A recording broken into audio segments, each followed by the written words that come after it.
नगर में मुख्यमंत्री योगी आदित्यनाथ ने विपक्ष पर जमकर बरसे। अंबेडकर नगर के कटेहरी में उत्तर प्रदेश के मुख्यमंत्री योगी आदित्यनाथ माफियाओं पर बरसे और दोहराया कि माफियाओं गुंडों को बख्शा नहीं जाएगा।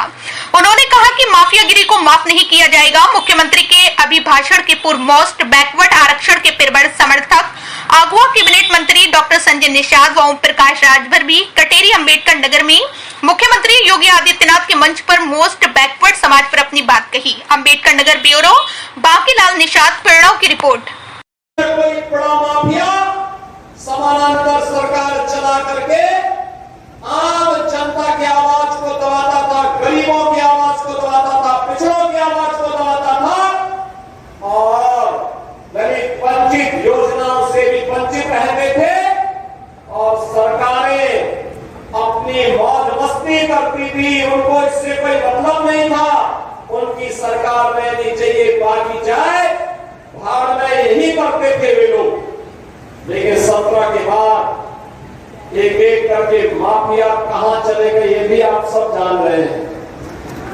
माफियाओं में छुट्टी हो गई, माफिया को उत्तर प्रदेश हो गया। जो लोग पर्व और त्योहार में बिकनेवाला डालते थे, देखने वाला समाप्त हुई। अब पर्व और त्योहार शांतिपूर्ण तरीके से मनाए जा रहे हैं। बेटी और व्यापारी की सुरक्षा पर जो खतरा पैदा करते थे वे सभी गायब हो गए और जो बचे हैं वे भी अपनी अंतिम यात्रा की तैयारी कर रहे होंगे। भाइयों, मैं केवल आपसे कहने के लिए आया हूं, मैं केवल आपसे कहने के लिए आया हूं कि राज चलती हुई बेटी के साथ किस प्रकार का व्यवहार होता था और किस प्रकार के वक्तव्य आते थे उस समय के मंत्रियों के, किस प्रकार के बेसुनीपूर्ण वक्तव्य देते थे समाजवादी पार्टी के नेता। बहनों भाई, किसी से छुपा हुआ नहीं है और इसीलिए मैं आज आपसे कहने के लिए आया हूं, एक बेटी तो सबकी बेटी होती है। उस बेटी का सम्मान और उसकी रक्षा पूरे समाज का दायित्व बनता है। लेकिन समाजवादी पार्टी इसका महत्व कहां समझ पाएगी। यहां पे गुंडों की भरपूर फौज खड़ी थी, उनको लेकर के लोग चलते थे, उनको अपना सागिर्द मानते थे। जो जितना बड़ा गुंडा और माफिया होता था समाजवादी पार्टी में उतना बड़ा ओहदा उसको दे दिया जाता था और समाजवादी पार्टी के लोग इसीलिए गौरव से बोलते थे कि देखिए गुंडा हमारा इस देश को संभालेगा। उनको नहीं पता था कि जनता जाएगी एक गुंडे और माफिया एक एक करके यमलोक की यात्रा के लिए प्रस्थान कर जाएंगे और जनता जनार्दन के साथ अन्याय का हिसाब चुकता होगा। याद करिए 17 के पहले, याद करिए 17 के पहले पुलिस पहले भागती थी, पीछे पीछे गुंडे दौड़ाते थे। आज 17 के बाद उल्टा हो गया है। अब गुंडा और माफिया भाग रहा है, पुलिस उसको दौड़ा रही है और अगर उसने कहीं कोई दुस्साहस किया तो फिर वहीं पे राम नाम सत्य है, यह भी तय हो जाएगा। बहनों और भाइयों, सरकार चलाने के लिए जज्बा चाहिए, सरकार चलाने के लिए दिल भी चाहिए और दिमाग भी चाहिए। सत्ता विरासत में मिल सकती है, बुद्धि विरासत में नहीं मिलती है, दिमाग भी विरासत में नहीं मिलता है। ये जो लोग सत्ता को अपनी पनौती मानते थे वे लोग आज समझने लग गए हैं अब उत्तर प्रदेश में कभी उनको वापस नहीं आना है, इसलिए षड्यंत्र करने का प्रयास कर रहे हैं, अराजकता पैदा करने का प्रयास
क्या?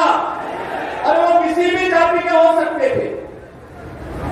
ग्राहक को यादव भी हो सकता था, दलित भी हो सकता था, किसी भी जाति का हो सकता था, क्योंकि किसी को बेटी की शादी करनी होती है, किसी को कोई विदाई में कोई जेवर देना होता है।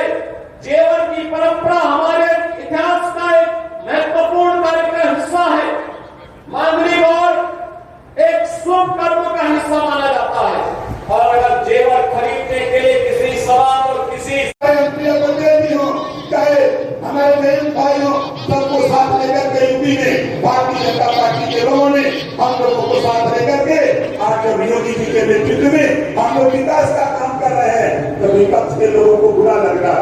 तो साथियों, 2 लाइन का दोहा, अगर ऐसे लोग सपा बसपा कांग्रेस के लोग अगर आपके बीच में आता है, अगर वो एक कहें तो उनके लिए 2 लाइन का दोहा सुना देना कि बनत रही तब बनत रही, अब न बनी हमरे तोरे, रंग राज्य खुशी रहा तू अपने घरे, हम अपने घरे।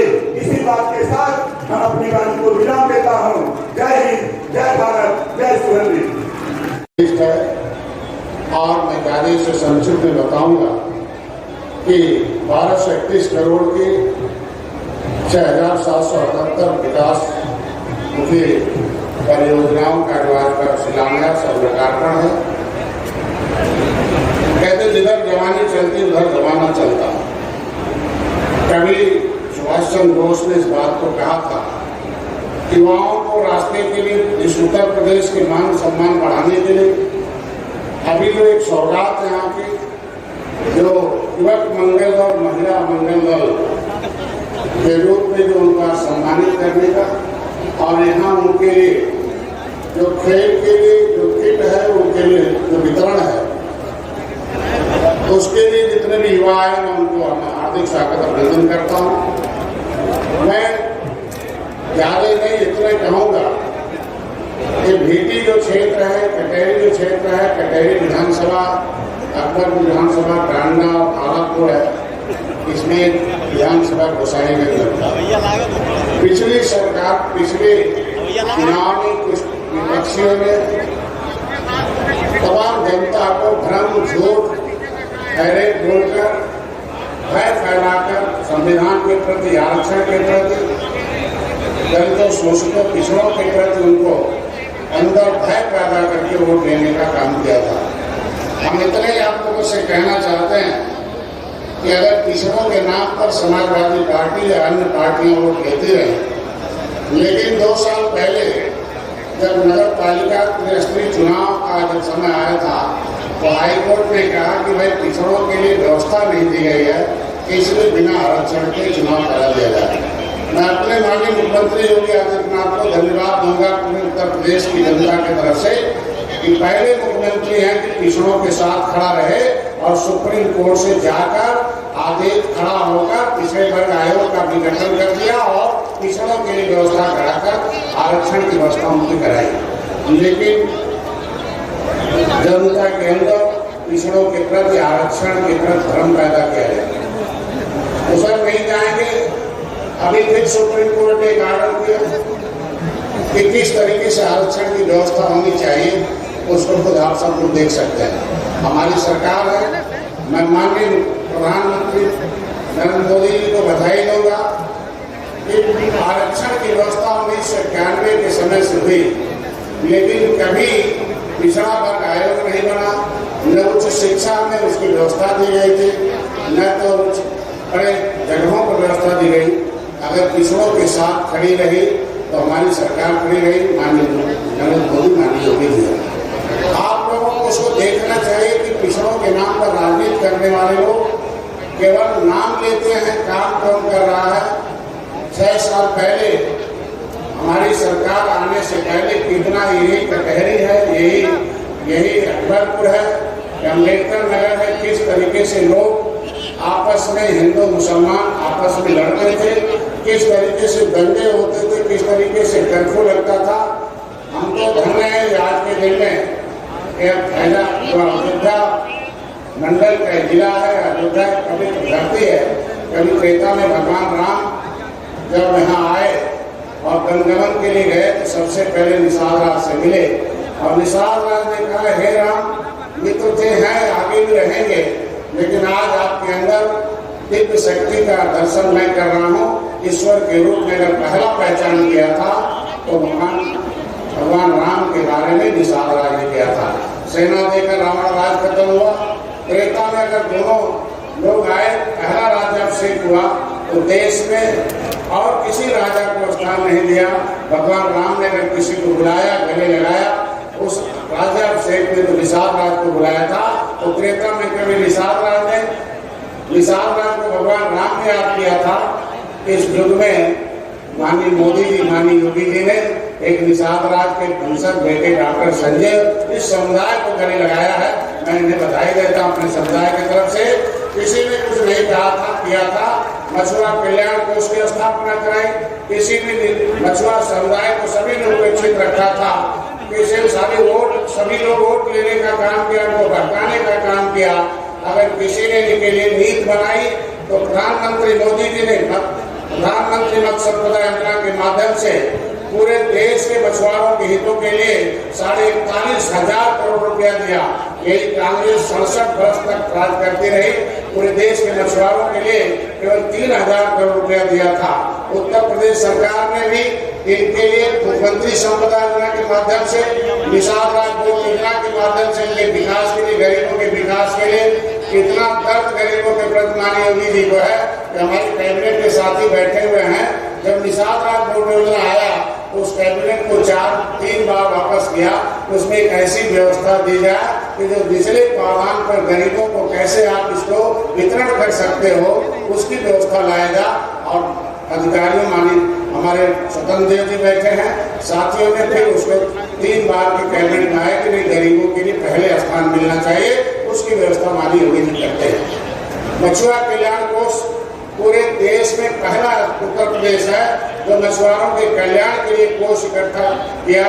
एक जो है शासनादेश जारी हुआ, उसके अंदर जिसके भी आयुष्मान भारत कार्ड नहीं होगा वो कहीं भी इलाज करा लेगा और इलाज कराने के बाद जो है UP.CC.ORG पर जाएगा, चिकित्सा सहायता का फॉर्म भरेगा, 8-9 दिन के अंदर उसके पैसे उसके खाते में आ जाएंगे।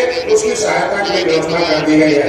इस एमएनडी के लिए है, उनके लिए बच्चियों के शिक्षा के लिए है, लड़कों के बच्चों के कोचिंग के लिए है, उनके स्किल डेवलपमेंट के लिए है और तमाम महिलाओं के सशक्तिकरण के लिए है। ढेर सारी योजनाओं के माध्यम से उत्तर प्रदेश को सर्वोत्तम प्रदेश बनाने में माननीय योगी आदित्यनाथ जी जो कदम उठाया है उसकी सराहना पूरे देश के लोग उत्तर प्रदेश को मॉडल के रूप में देख रहे हैं। पहला काम था जो वादा किया था माननीय मुख्यमंत्री जी ने, उत्तर प्रदेश को माफिया मुक्त किया जाएगा, अपराध मुक्त किया जाएगा, भय मुक्त किया जाएगा।